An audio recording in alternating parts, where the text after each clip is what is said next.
Hello मेरी तरह वेले बैठे मनुष्यों, स्वागतम to all of you guys. यार मुझसे और आपसे भी ज्यादा कोई वेला बैठा है जो कि है ये शिवानी। थोड़ा रैम्बो करके दिखा दे। रैम्बो करके दिखा दे। हम भैया नहीं हो कर पाते। कर देगी तू, कर देगा हम थोड़ी कर पाते। दीवा खोला वो ज्यादा एक्सपर्ट है हमें। दीवा थोड़ा ओवर भी कर देगी, लेकिन साथ में दीवा को इतनी सी चीज बोलो, इतनी चीज करके दिखाएगी वो। कल स्टेज पे आते मेरी पहले। तो हाँ, आज हम बात करेंगे ऐसे ही अतरंगी जो समझ जाओ।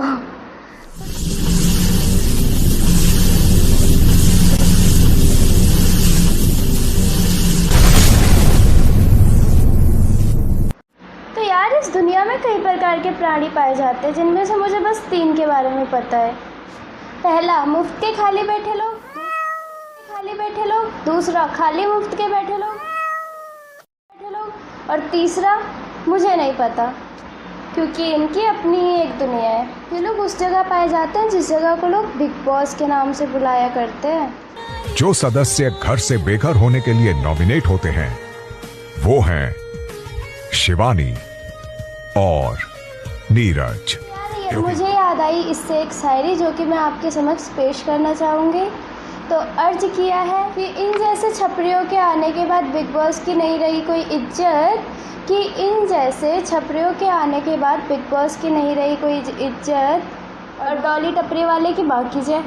ये तो कुछ मैच ना हुआ। तो मैच तो बिग बॉस के ये छपरी भी नहीं हो रहे हैं। तो ये तो रात का काम होता है गोलू। इनमें भी कर सकते हैं। ऐसे किसने बोला रात का होता है? यहाँ पे लिखा है। ये कैसी अश्लील बातें चल रही हैं। बिग बॉस नहीं, कुछ और ही समझ रखा है बिग बॉस को। एक तो केयर कर रही हूँ, पर समझाया कर यार।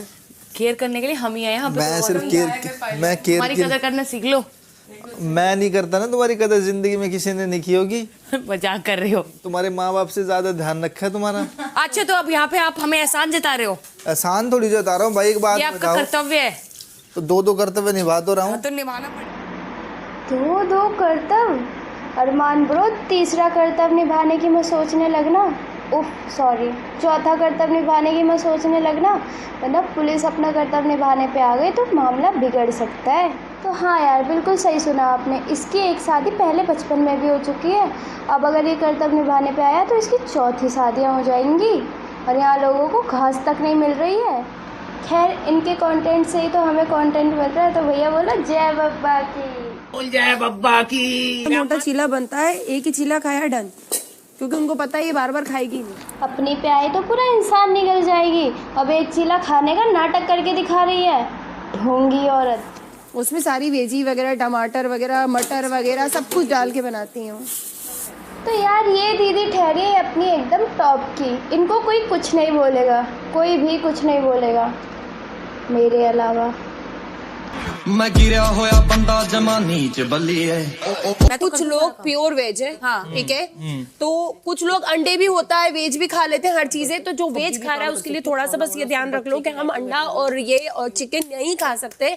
तो थोड़ा सा पॉइंट। और जो इतने दिनों तक लोगों का खून पिया और दिमाग खाया, उन्हें क्या वेज में गिन रही हो तुम? चंद्रिका एक ऐसी प्राणी है जिसे बवाल भी खुद चाहिए, और उस बवाल से हुई सिंपैथी भी खुद को ही चाहिए। तो भैया ये बिग बॉस में जाके उतने ही फ्री हैं जितने उर्फी जावेद अपनी फिल्मों से फ्री रहती है।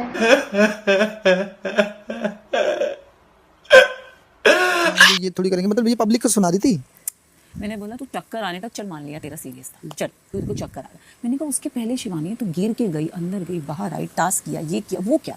उस टाइम दर्द, चोट लगते दर्द थोड़ी होता, बाद में होता है वो। इसके साथ अब फिर कुछ होगा ना, भले ऐसे कुछ गेम फिर होगी। फिर मैं पूछूंगा कि क्या हम तो बाहर भी रोते हैं, बोलो क्या करोगे? तुम्हारी बोरियत से बोर होके बेचारे मेम्स वालों को अपनी ड्यूटी करनी पड़ रही है। कम से कम वहाँ जाके तो लोग हंस रहे हैं। खैर, इनकी बोरिंग भरी जिंदगी को साइड हटा के चलिए चलते हैं थोड़ा सा मेम्स की तरफ। कम से कम उससे तो मेरे थोड़े से व्यूज बढ़ ही जाएंगे। कृतिका, चाहे विशाल ने आपको सुंदर बोला हो, मगर आपका मुंह अभी भी मेरी गली के नुक्कड़ पर बैठे मोची जैसा है। आपसे तो कोई दहेज लेकर भी शादी ना करे। वो तो ये अरमान हवसी ही था जिसने शादी कर ली। ये फिर भी बहुत अच्छा था। खैर, इनकी अश्लीलता को साइड रखते हुए चलिए बढ़ते हैं दूसरे चूतियापे की तरफ। Bye bye bye bye bye बच्चा। ओके भैया। तो जैसा कि हम सब जानते हैं पायल मलिक को कर दिया है बिग बॉस के घर से बेदखल। तो ये सुन के यार मुझे दुख तो बिल्कुल नहीं हो रहा, कम से कम एक चूतियापा तो कम हुआ है। दुख तो मुझे उस विशाल के लिए हो रहा है। भाभी अच्छी लगती है, कहाँ का छेड़ना हो गया। नहीं नहीं, इन्हें हर आदमी में अपना ठरकी पति अरमान मलिक दिख रहा है। हमें छापरी चाहे धरती समुद्र में समा जाए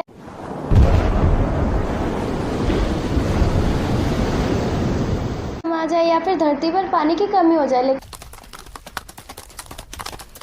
लेकिन इन तीनों को तो वही चाहिए, व्यूज एंड सिंपैथी।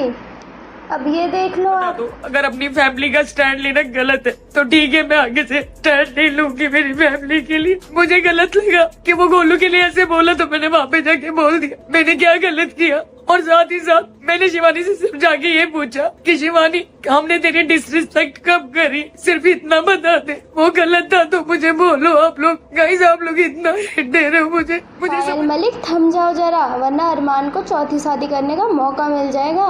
फिर सिंपैथी मत लेते डोलना। हमें तो पता ना, हमारे घर वालों पे यकीन हमें तो, पर सामने वाला नहीं बताता ना, साला नीच है। भड़क तो ऐसे रहा है जैसे मार ही देगा।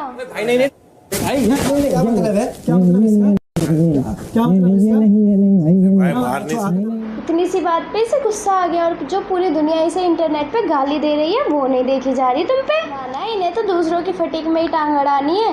व्यूज और सिंपैथी जो चाहिए, व्यूज के बिना रोटी थोड़ी ना गले से उतरेगी इनके। वैसे गाइस, इन पे वीडियो बनाए तो पूरी सीरीज खत्म हो सकती है, पर इनकी बकचोदियाँ खत्म होने का नाम ही नहीं लेंगी। सो गाइस, अब आप मर्दाना कृतिका को आई लव यू बोलो या फिर पायल को सिंपैथी दो, मुझे नहीं पता, बस सब्सक्राइब करके जाना। और मैं आज इस पड़ोस के शर्मा जी का टीवी फोड़ कर ही रहूँगी। दल्ला बिग बॉस बहुत चला रहा है। एक चीज़ तो कहना ही भूल गई, हाँ हमें छापरी, हमें छापरी, हमें छापरी।